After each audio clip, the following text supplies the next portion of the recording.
afternoon, everyone, and welcome to today's live webinar titled Building an MDR-First Defense, and we'll be taking lessons from an insider-led data breach. My name is Adedoyin, and I'll be your moderator. But before we go ahead, you're probably wondering, what is MDR-First Defense or even insider-led data breach? Anyways, let me put into perspective for you. Imagine someone inside your company, someone you know, trust, and maybe even talk to every day, turns out to be the force or the person behind a data breach. No akin to no external force or phishing mail or anything of that sort, just invasion of your privacy or invasion of your company data just by using their the accesses that they already had. I know that must sound scary for us, because then how can we combat something like this? Because obviously you have to give your staff access to certain things. Anyways, that's what we're going to be discussing today. We're going to be taking lessons from real world cases, real consequences, and how a smart approach like manage detection and response can help prevent it. But before we go right into the business for today, just a quick housekeeping rules.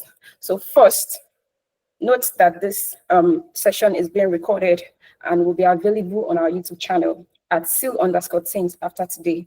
And feel free to use the react button on your screen anytime during the session to show love or appreciation for our speakers. And if something resonates with you along the way, please also react with the react icon. And lastly, if you have any questions, please use the Q&A section that you will find when you click the meeting tools at the bottom right of your screen and navigate your way to the Q&A section. All questions are going to be attended to at the end of the webinar. Okay, so this is a quick introduction about Cecure Intelligence Limited. We are a technology service partner with a highly skilled development team.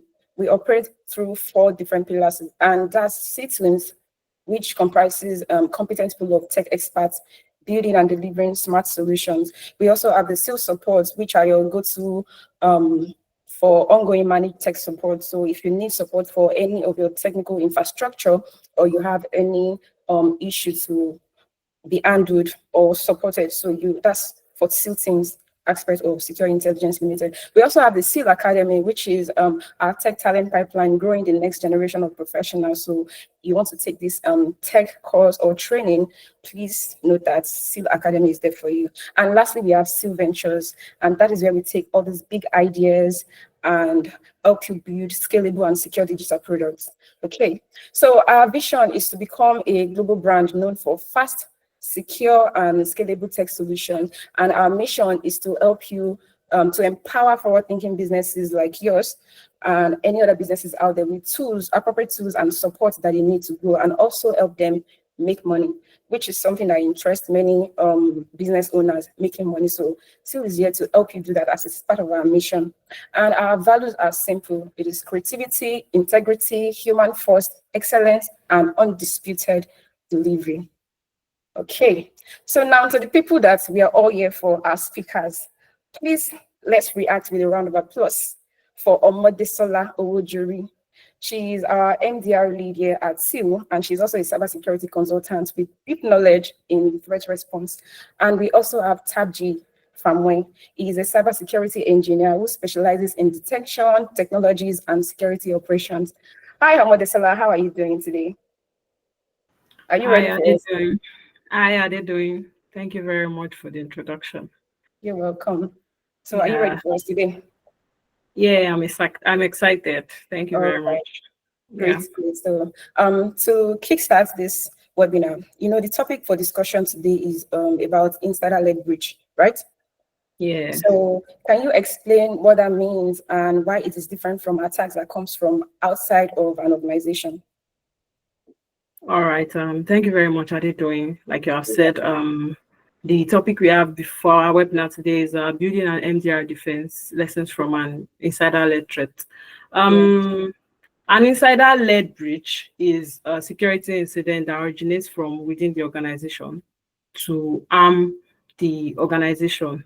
But there is no smoke without fire. Before we can have a lead breach, there must have been a threat that's called an insider threat within the organization. And this is not a problem that is just particular to big companies. It affects companies of all sizes. In fact, According to IBM, 60% of data breaches are caused by insider threats in within organizations. And usually, when people think about threats, what comes to mind is, Yeah. oh, enemy from outside, not enemy from within. But in this case today, we Yeah. are going to be talking about insider threats because it is Okay. increasingly prevalent within organizations. So, like I said earlier, before you can have a insider-led breach, it starts with a threat, starts insider threat. So insider threat can be intentional, it can be unintentional. In fact, it can be physical. So let me start with the physical aspect of it. Within your organization, you're working on site. There's someone within your organization that wants to cause harm to business operations, or maybe even wants to hurt the colleagues within the organization. That's an example of insider threat as well. Then unintentionally, Okay. insider threat can come in form of someone within the organization that you probably misplace a device that contains important or critical information to the Yeah. organization. That is Okay. also an insider threat because it's originating from within. Due to negligence and carelessness, someone has Yeah. misplaced a device. So Yeah. that can cause harm to the organization. So Okay. intentionally, which we'll shed more light on today, intentionally, uh, this comes from individuals within the organization that target the organization. It could be as a Okay. result of maybe you have grudge against the organization, or the person just lacks integrity, or the insider has been planted within the organization to cause Yeah. within the organization. Like a recent example that happened with a cryptocurrency organization, Yeah. which cost them $400 million in legal and financial damages. So Wow. the incident that happened, the attacker, they sorted out some members of staff of the organization, and Okay. they were able to give them incentives for certain information. So the attackers were able to use that information to Yeah.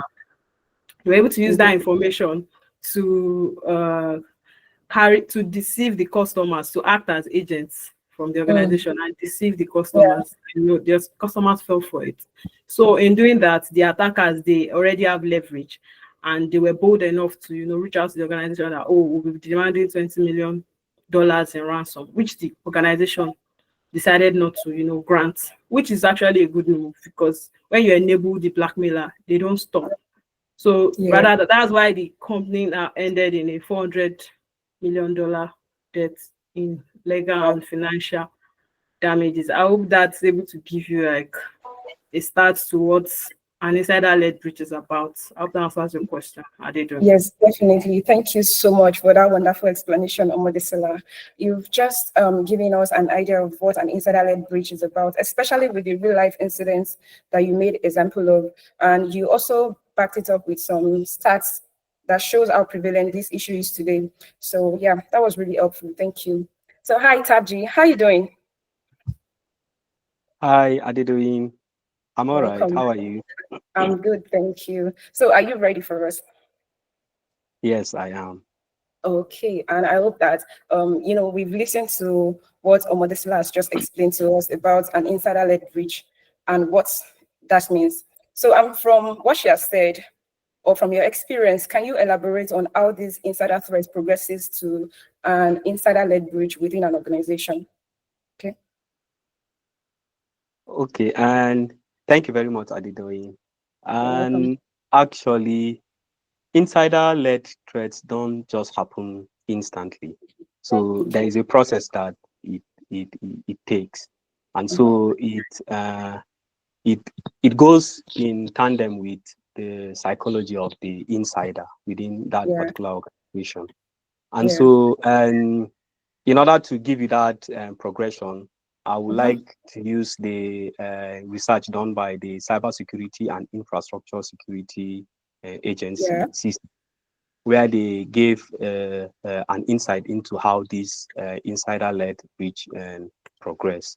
So Okay. the first stage is the grievance and ideation stage. So at Okay. this particular stage, the Okay. staff actually it's probably they have a grudge with the company, or maybe their Okay. salary is not being compensated properly. Mm-hmm. And because of that, they will start thinking, how can I benefit more from this company, or how can I damage the company? Mm. And based on that, they start conceiving ideas on how to cause damage to the company. Then the Okay. second stage is the preparation stage. That is where the insider conducts research on which type of data he needs to gather, and Okay. which and time does he need to actually do this particular devious act. And so Okay. he develops a plan. He devotes a lot of time to gather information concerning that. Yeah. Then that leads us to the third stage, which is called exploration. Okay. And so for the exploration stage, all through the previous stages, that is the grievance and the preparation stage, Yeah. the insider has not fully gotten into the decision that, yes, I want to attack this particular company. I want to cause damage to the company. So at the exploration stage, that is where he decides whether he's fully in, or he's not in completely. Okay. And so at this stage, and there normally comes a trigger. There normally comes something that pushes him to go into the decision that, yes, I really want to do this. And so it Okay. can be that probably the company has been negligent when it comes to him talking about his salary, and Yeah. the company hasn't been giving positive feedback concerning that. And Yeah. so finally agrees that, see, I'm going to harm this particular company. And so Mm. that leads us to the experimentation stage. So Okay. this is where the insider takes his time to see if his plan will actually work out. And so he Yeah. conducts surveillance, he does reconnaissance, and then he tests the plan. And in this particular stage, you might find that insider trying to access documents that he is not supposed to access. Okay. And that is the experimentation stage. Then Okay. the fifth stage is the execution stage, which is where he finally executes his plan. And Yeah. so the plan that he has prepared for some time, and he has experimented to see if it is okay, he executes it. And that's Yeah. where he takes data, sensitive data, confidential Yeah. data that are valuable, that he Yeah. can use to sell it to hackers. And Okay. then the sixth stage is the escape stage. So for Mm. the escape stage, that is where he finally eh, goes either scot free, or he gets caught. Mm. And based on that, he Yeah. tries to hide his track. And of course, if someone is trying to do something that is dubious, he will not Yeah. want to identify it. And so Yeah. he will do everything possible to see how he can close his tracks so that he will not be identified. Yeah. And I think that's it when it comes to the progression that an insider takes in order All to right. harm an organization. Okay. All right. Thank you. That's a really interesting breakdown, Tabji. And you've been able to like show us how these threads over time unfolds right from the grievance stage and all the way to when they escape or try to cover their tracks and get away with what we've done. So now, still on that, Tabji, I want to ask Okay. you, how has the traditional security approach helped, or maybe not helped, as the case may be, in catching these insider threats? Okay. And thank you very much, Adedoyin. That was an interesting question. So when it comes to insider threat, Yeah. over time it has definitely evolved.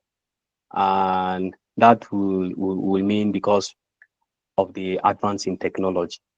So, and I think first point that I will mention is that because of remote work, you Yeah. will discover that staff normally work at their homes or at isolated places, and so it will be difficult for you as an organization to monitor their activities.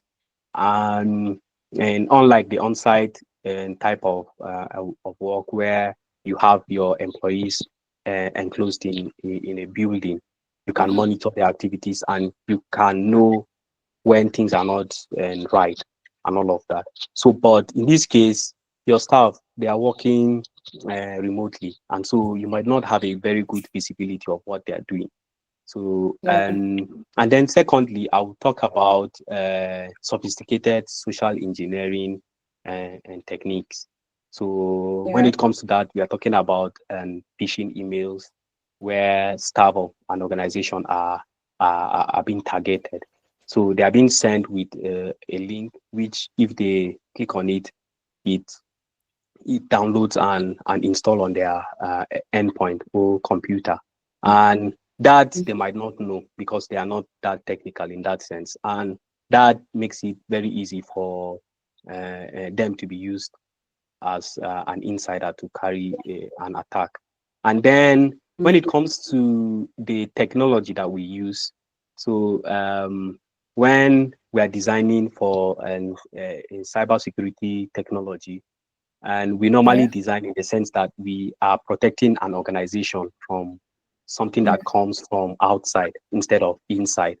And so we have our intrusion detection systems, our intrusion Yeah. prevention systems, our firewalls, which are designed to actually protect your resources, your infrastructure from what is coming from the outside. And in Yeah. this case, since it is something that is within the organization, those Yeah. tools might not work. So I guess you understand that. Then, Yeah. and still talking about the these tools that I have mentioned, they Okay. normally work in isolation. So they work in silos. And so because Okay. you have a firewall in another place, an anti-malware in another place, and you don't clearly have a good visibility of your security posture. And because of Yeah. that, you will not know what is happening. And then, Okay. lastly, when it comes to anti-malware technologies, they are based on signature-based detection.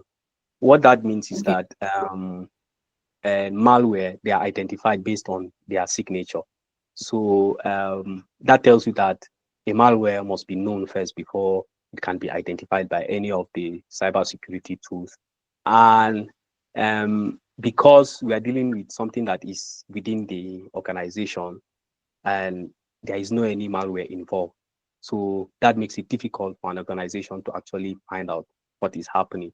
And unless maybe the staff installs the malware on the system, and then it might be detected based on that. So you will agree with me that it will be very difficult if we are just using these traditional tools without Yeah. upgrading our techniques. Yeah. I don't And have answered your question. yes, you have, and I agree with you about moving on to modern solution, unlike the traditional approach. All right, thank you, Tabji. Thank you so much. And Yeah. one thing that stood out for me in what you just explained now is how you're breaking this down using relatable examples. What I simply mean is that we are not trying to educate just experts in the security field. Okay, we want this session to be the kind that can also be informative to people outside this profession. Like when, Mm, for instance, if an attack is coming in, obviously to some extent, a security expert would know or would know what to do and what not to do. Okay. But we are also trying to not just stay within ourselves, but to extend this knowledge to outsiders so that they can easily understand what is going on when it's not deliberate, you get. So let other people outside of the fields also know what to do and how to go about avoiding mm. threats like this. So I really like how you're using all the relatable examples. It's super helpful. Thank you, Taji. And Yeah, you're welcome. yeah, so Amade Salah, over to you. From what Taji has explained and picking up from where he left off, he mentioned the gaps in traditional systems Okay, and I just want to ask you, how exactly does MDR help in spotting these inside threats more effectively? All right, thank you very much, Adedoyin, and thank you very much, Tabji, for the insights that you shared. And from what Tabji has said, we are able to see that there are limitations in what the traditional system approach can do. Those Yeah, measures that we've used, although they've worked over time, but now they are no longer effective. As we yeah, are even talking about the insider threat, it is not, it cannot even cut it for detecting insider threats within the organization. yeah, So how can we now move forward? How can we detect quickly? How can we understand? How can we be able to respond to threats when they happen? So that's okay, where the managed detection and response, MDR, that's where it comes in, because with MDR, the traditional approach is okay, reactive. In most cases, the incident has already occurred before the organization they are able to, they react to it. But with okay, MDR, it's a proactive approach. It's a modern security approach that combines AI and machine learning, advanced technologies together with human expertise to okay, detect threats within your organization. And how does it do this? So, with the traditional approach, as Tabji mentioned, it captures your environment in silos. But with yeah, MDR, you have full visibility into your entire estate, such that your endpoint, your network, your cloud environment, and all of that, you have full visibility into it, because you cannot protect what you cannot see. But now yeah, that you have full view into what you are protecting, you are able to uh, do better with, you're able to improve your organization's security yeah, posture. So yes, also with because when we're talking about insider threats, it's kind of largely based on human psychology, user behavior, and yeah, MDR is well equipped with behavioral analytics that okay, helps to detect anomalous behavior.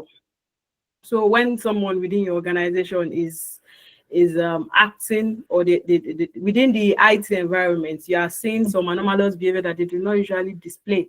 So mm, you are able to you get alerted that, oh, there is an anomalous detection, and then you, as with your human expertise, you are able to dig deeper and see if this is something to worry about. So because you have full visibility into okay, the environment, you are yeah, able to, not just focus on that one event alone. You are able to check across all your IT environment and monitor patterns to actually find out if the person is actually a threat. So you monitor their user activity across all your environment.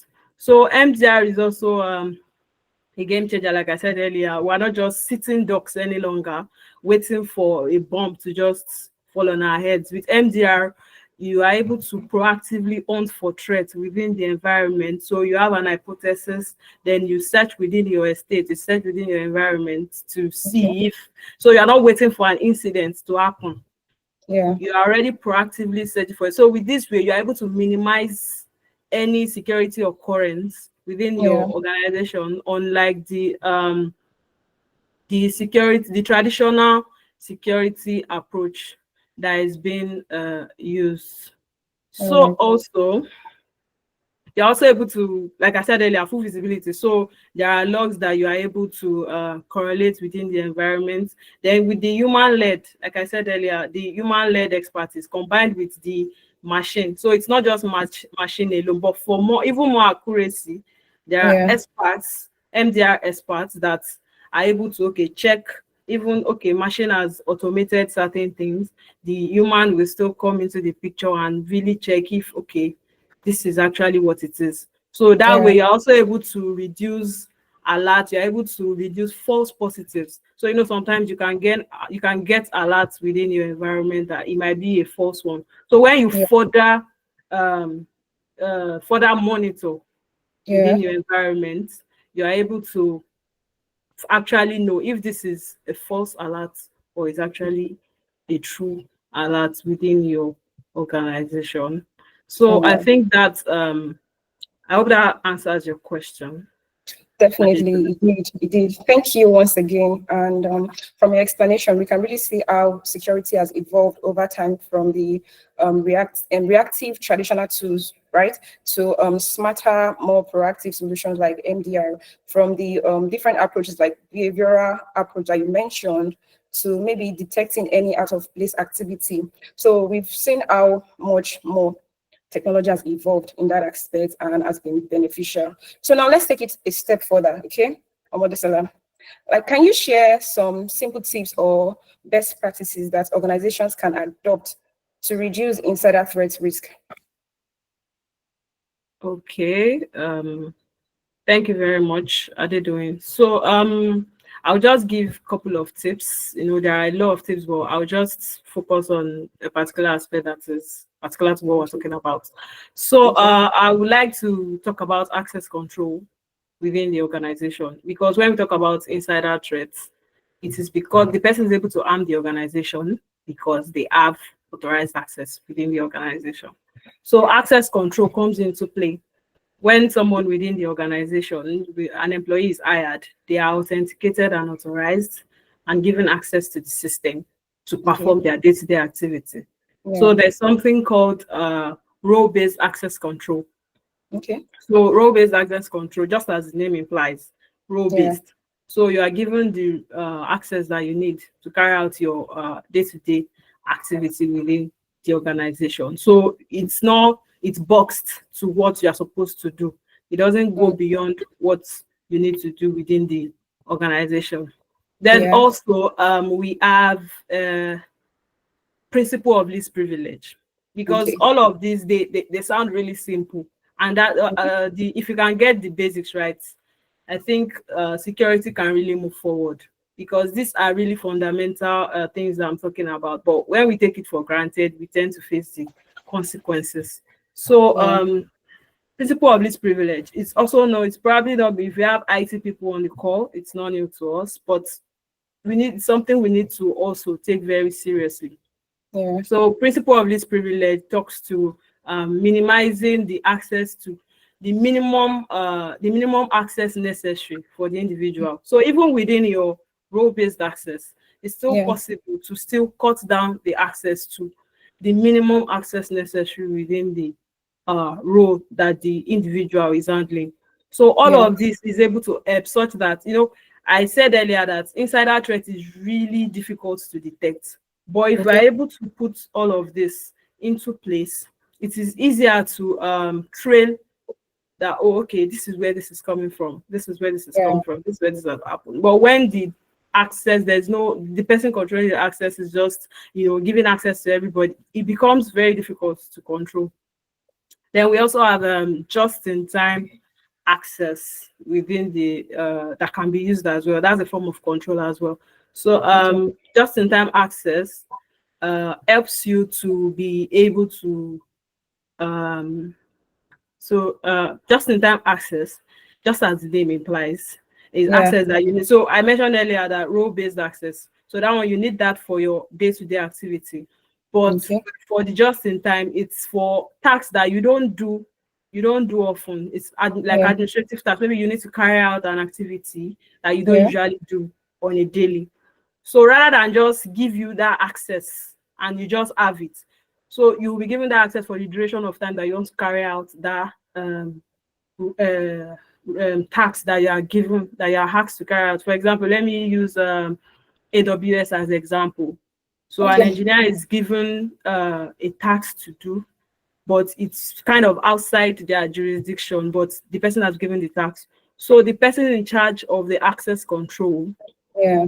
gives the person, assumes configured an IAM role, and the person is given temporary credentials to be able to carry out that role. And then there is a time frame attached to it as well, in which the person will carry out that role. So it could be, depending on time, it could be 1 hour, it could be 30 minutes. So once the person has finished the task, or once that time, the duration has elapsed, the access is taken away from the person. So because it's not a day-to-day activity, person has carried out the task and they don't need that access. Anymore. They don't need that access. So this is really important as well. Also, I want to talk about access review within the organization. So we've talked about principle of least privilege, just-in-time access. We've also spoken about role-based access. So access review is really important. It's just like auditing the access of your employees within the organization. So this can be done quarterly, can be done biannually within the organization, but it's really important to be able to ensure that you can mitigate insider threats by doing access review within the Okay. organization. Also, you Okay. can avoid privilege creep. So, when someone has access that they don't need, they have too much excessive access, they just climb up, they get more access than necessary, and they're able to get access to files and data that they're not supposed to have access to. I'd like to cite an example also. Within the organization, for example, it's Yeah. possible for an employee that was in finance to decide that they want to switch to maybe HR within the organization. So as that has happened, it is very important that the role that the Yeah. person had as the finance officer should be taken away from them. Yeah. So this is what access review is able to help you with. You are able to check if it was not done at that point in time. Access Yeah. review gives you insights to see that, oh, this person still has access to financial files which they are not supposed to have access to. So such access is taken away from them. Okay. So insider threat is largely based on human behavior. As Tabdi said earlier, now we have remote work, we're working hybrid. You're not really able to see what individuals can. When if you're working on site and someone wants to carry out insider threats, it's very easy to you can notice the behavior of your colleague. If your colleague is behaving off, or they are behaving unusually, you can notice that and be like, okay, this person is acting in a way that is not usual. But Yeah. now that we have the remote work, like I said earlier when I was talking about MDR, we have the Yeah. behavioral analytics that even if you're not able to read your state of mind or your Yeah. psychology, we can use IT to, look at the user activity of that individual to actually find out, because it is the person who, like that you said when was explaining the progression, the person is the individual will, how do I put it?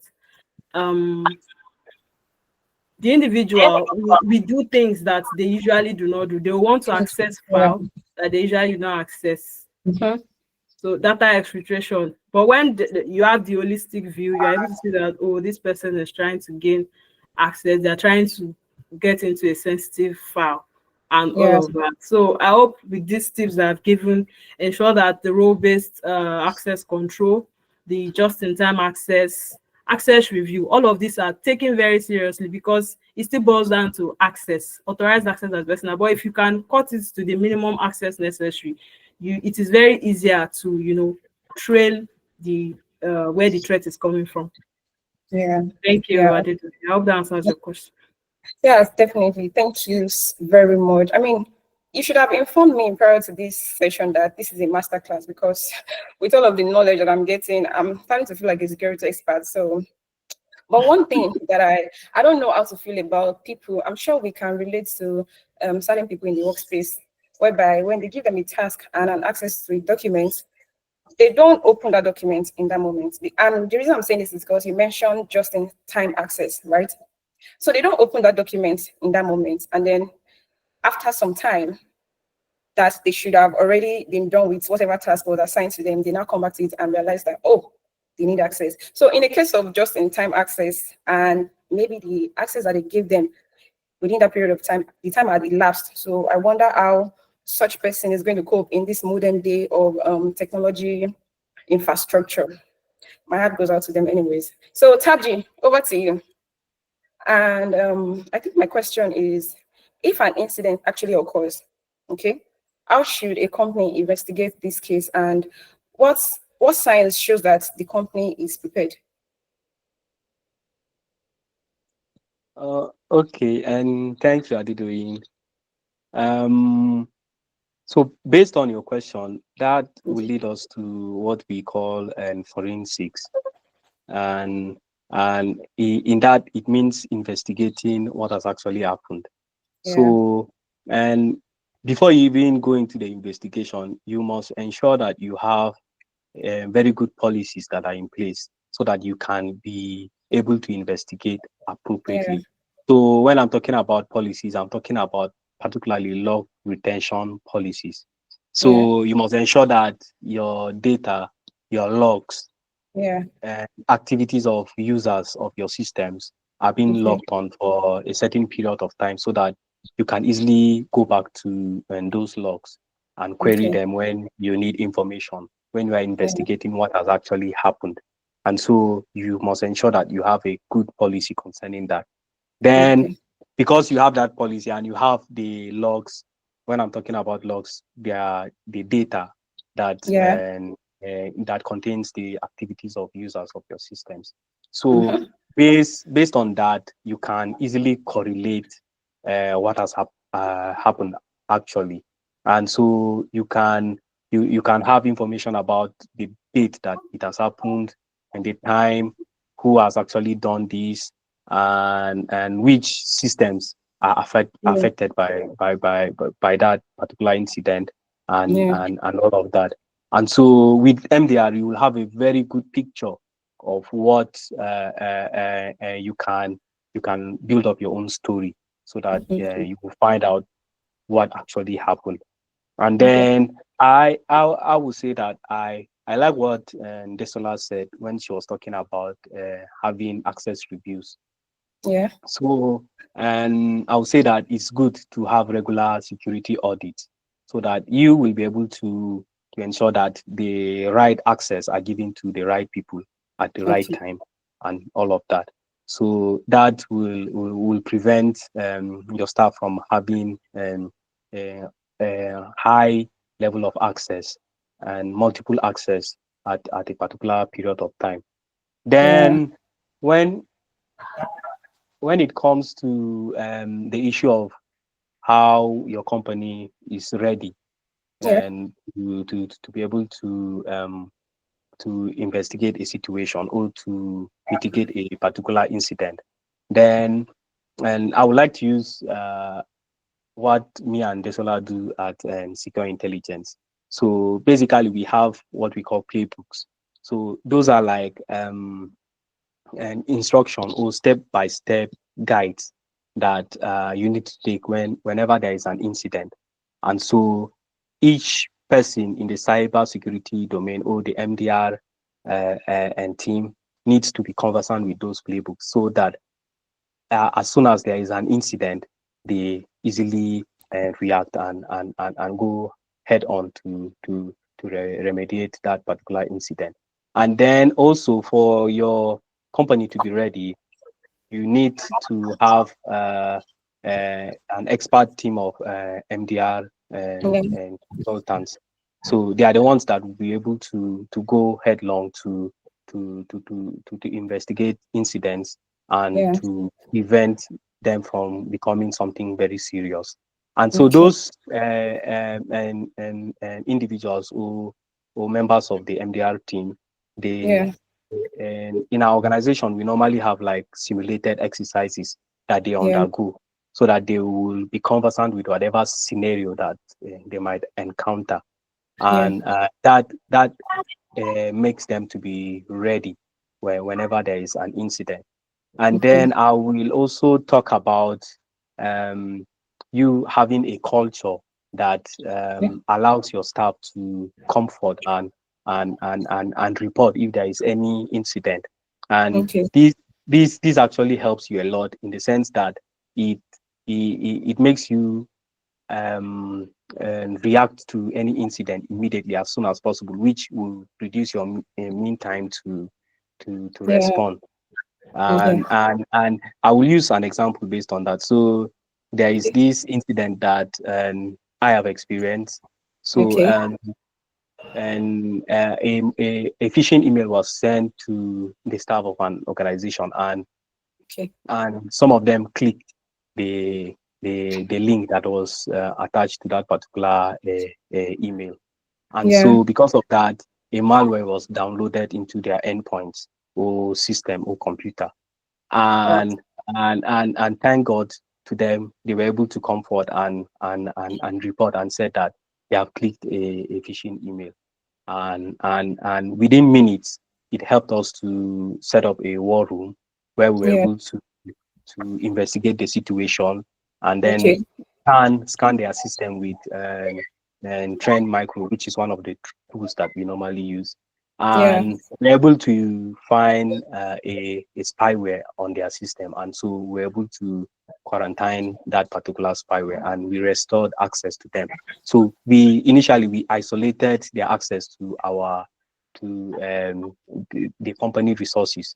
And Okay. then after we are sure that the spyware is no longer there, we have Yeah. cleaned their system, then we've restored them back. So Okay. this is a good practice that your staff will come out whenever there is an issue, which will help you to respond as soon as possible. So I don't know if I've answered your question. Yes, you definitely have. Thank you so much. Thank you. Thank you. Thank you. I Yeah, really, you're welcome. I don't even know how to feel right now because this is just a lot of informative learning. It's quite enlightening, to be very honest. And I think I agree with you about the LD work culture thing. And we should always endeavor that in our day-to-day activity, in our interactions with our team, co-workers, and all of that, we should put human first, just like sales core values, one of the core values, which is human first, so that it gives room for it gives room for a lot of great things actually. And for example, like you stated, if there's anything that goes wrong, it makes them feel free to come forth and say it or escalate it quickly before it blows up in everybody's faces. So thank you so much for that. And thank you to Omodesila. Actually, thank you both of you, because I think everyone on this call, everyone listening and watching would agree with me if I say that you're leaving us smarter than you met us in the beginning of this session, especially security-wise. So yeah, that's a really good one. And this webinar has really been packed with great insights. And we would go into the Q&A section. Before we do that, please, let's quickly have a quick takeaway from you, Omodesola. If you are to leave the audience with one thing or one key message from today, what would it be? Like maybe something to keep in mind about staying prepared for insider threats.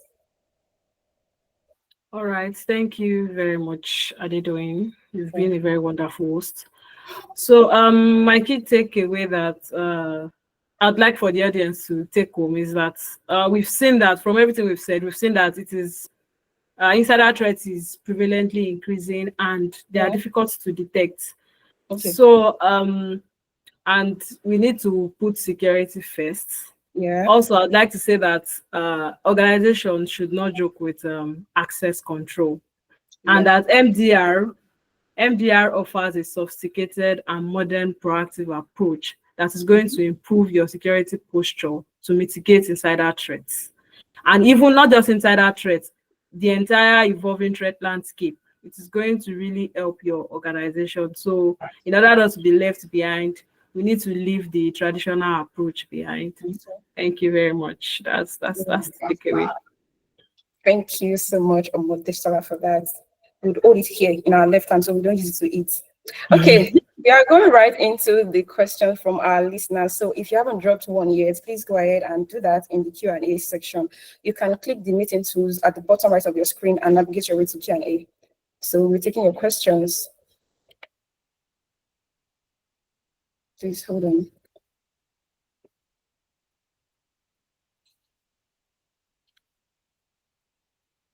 Okay, so we have a question from our listeners and it says, how do you balance monitoring threats with employee privacy concerns?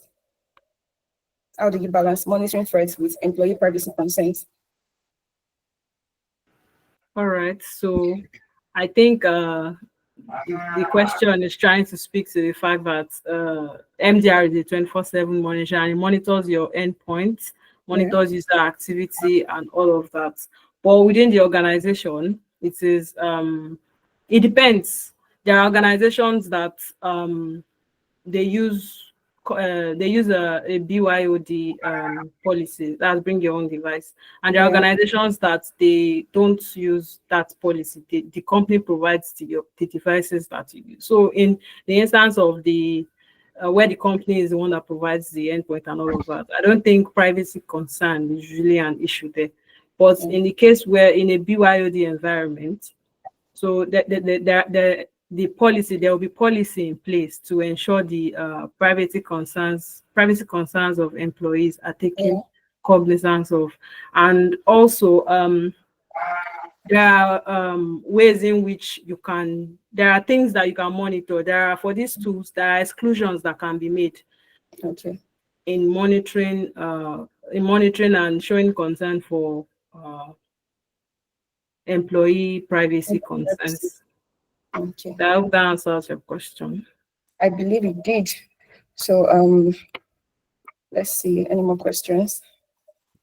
Okay. Okay. There's one more here. It says, are there MDR tools that work well with mid-sized teams with limited resources? So who's going to take that? Are there MDR tools that work well with mid-sized team and limited resources? Yes, yes, and let me take that.